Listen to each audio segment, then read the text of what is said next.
Aumentam as reclamações de falta d'água em Ribeirão em todas as regiões da cidade. E não só em residências, mas também em empresas que acabam tendo dificuldades para atender aos clientes. Essa clínica de estética, fisioterapia e pilates depende muito da água para atender aos clientes e pacientes. E dos últimos 20 dias para cá, o desabastecimento piorou. A empresa está no bairro Boulevard desde outubro do ano passado e sempre enfrenta essa dificuldade. Tem momentos que não tem nada. Hoje é uma sorte, tá tendo essa quantidade de água. Mas teve dias de 11 horas da manhã a gente chegar aqui e não ter absolutamente nada de água. E eu necessito da água para poder fazer a parte de higienização. A cada paciente que eu atendo, eu preciso higienizar minha mão. E sem água, como é que eu atendo? Gente, uma coisa é você quebrar um cano e ter que fechar a água, mas 20 dias sem água... É muita, né? É uma tristeza. Na Rua Altino Arantes tem outros estabelecimentos na mesma situação. Recebemos vídeos que mostram torneiras secas e banheiros sem descarga. Quando tem água, logo acaba. A Alessandra é gerente administrativo de uma empresa de energia solar que registrou desabastecimento e não aguenta mais essa situação. Na semana passada, nós ficamos quarta, quinta e sexta-feira sem água, completamente sem água. Nós tínhamos um pouco da água da caixa, mas na quinta-feira a água também, acabou, não teve jeito. E com essa obra também da 9 de julho, está muito sujo aqui, a gente não consegue limpar, não consegue dar manutenção direito, fora que nós temos filtros aqui na parte de cima, na parte de baixo, e a gente depende da água. E vocês já tentaram o contato com a Secretaria de Água e Esgoto? Já tentamos, nós ligamos no atendimento digital, mas nós não conseguimos um retorno deles. O que acontece? Eles falam que a gente tem que entrar na ouvidoria, e aí nós não conseguimos, que para entrar na ouvidoria a gente precisa ter um primeiro chamado. Na Vila Seixas tem mais comércio sofrendo com esse descaso público. O Daniel é dono do restaurante e necessita de água o tempo todo. Não só para cozinhar, mas também para manter o local sempre limpo e atender bem o cliente. Ele já precisou ficar um dia inteiro com o estabelecimento fechado porque não tinha como trabalhar. Quando solicita caminhão-pipa da prefeitura, aí enfrenta outro problema. A falta de água já vem há um tempo, mas agora se tornou uma coisa crônica, Porque antes, até às 4 horas da tarde, nós tínhamos água. Agora, 8 horas da manhã, nós não temos mais. Nós só temos quando o caminhão-pipa vem e enche, aí a gente enche galões também e tal, para poder manter durante 1, 2 dias. Mais que isso a gente não consegue. E mesmo, às vezes, você chamando, eles também não vêm. E quando você chama, não tem um horário certo que eles marcam, eu vou chegar a tal horário. E quando chega só o motorista. E o motorista, ele não pode subir para fazer o trabalho dele, que seria encher a caixa d'água. Então, a gente precisa chamar um encanador. Aí já gera um custo, porque só a escada para alugar é R$120. Mais R$50 por meia hora do encanador. Então a gente tem um gasto de R$220 com esse trabalho todo do caminhão-pipa. Então eu vejo muito assim, que para mim, eu acho que a Saerp está falhando, mas a prefeitura mais ainda. O João Pedro é vizinho com uma clínica de medicina ocupacional e vive o mesmo drama. Teria que ter obras para melhorar esse abastecimento de água aqui, pelo menos para essa região aqui do nosso bairro, porque assim, é um problema que não é só nosso, não é individual, é um problema que parece que no bairro inteiro. É complicado, porque a gente deixa de atender o nosso cliente, a gente deixa de poder trabalhar para...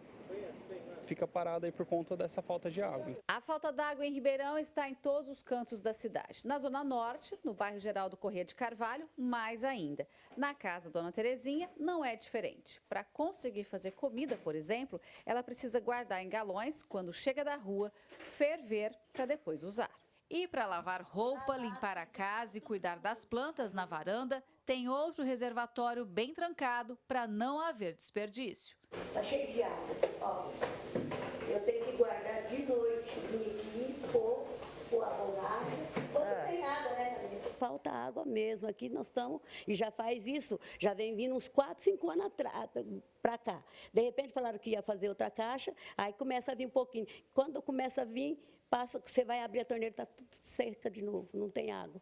Então, nós estamos mesmo precisando de alguém para dar uma ajuda, né? Porque como vai fazer?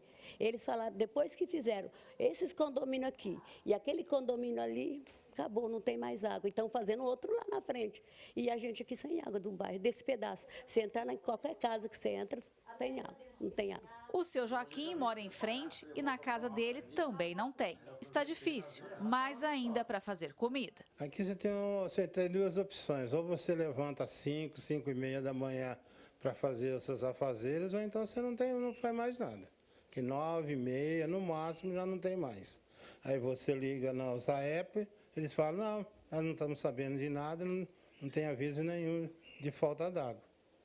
E é direto isso que acontece. E a gente não encontra apoio de ninguém, de vereador, de ninguém, para vir aqui falar com a gente sobre a situação, como pode ser resolvido esse problema. Foi onde eu pedi para vocês, se vocês pudessem nos ajudar, porque ontem mesmo eu tive que comprar, ontem e hoje eu tive que comprar marmita, que você não tem condições de fazer comida. Gislene Lopes para o Jornal da Clube. A Saerp deve enviar equipes aos bairros citados na reportagem.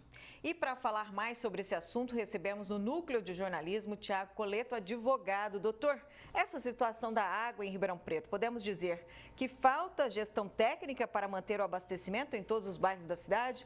Boa tarde ao senhor. Uma boa tarde a todos.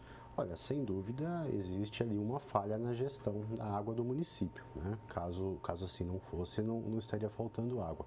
Mas o que é importante que o município saiba é que essa responsabilidade, ela é do poder público, ela é da empresa que fornece água e ela deve assumir todas as consequências, né, dessa falta d'água, inclusive eventuais prejuízos causados aí ao município, ao empresário, né, que eventualmente tenha que fechar o seu estabelecimento pela falta de água. Das reclamações que vimos na matéria aí, o direito do consumidor está sendo violado? Sem dúvida alguma. O artigo 22 do Código de Defesa do Consumidor, ele estabelece que a água ela é um serviço essencial e que a prestação ela deve ser contínua, ou seja, sem interrupção. E o que esses consumidores, essas pessoas prejudicadas devem e podem fazer? Mais uma vez, comunicar aí o Ministério Público ou existem outros órgãos de defesa? O Ministério Público ele é um caminho interessante, né, na medida em que ele defende de forma coletiva, né, os interesses de toda a sociedade. Mas o consumidor, o empresário ou aquela pessoa que trata de uma pessoa com uma necessidade especial e que precisa dessa água de uma maneira importante, ela pode buscar um advogado e tentar individualmente na justiça uma determinação judicial para que seja restabelecida a água sob pena de multa diária, né, caso a empresa não cumpra a ordem. E no caso das empresas que dependem da água para atender aí os clientes, essa situação acaba prejudicando até a economia da cidade, não é mesmo? Sem dúvida. O que é importante que essas empresas saibam é que a responsabilidade pelos prejuízos ela é toda da companhia de água e que os empresários podem buscar na justiça o ressarcimento por todos os prejuízos que decorrerem dessa falta de abastecimento, desde que comprovados, né? E de Daerp passou para a Saerp, com a mudança vieram muitas promessas. A Câmara também tem o compromisso de cobrar o Executivo para resolver toda essa situação? Sim, não só cobrar, como acompanhar também todas as providências, né, todas as implementações de obras, tudo aquilo que for necessário para regularizar a situação. Inclusive, o dever principal da Câmara dos Vereadores é a fiscalização. Doutor, muito obrigado pela sua participação aqui no Jornal da Clube. Eu que agradeço.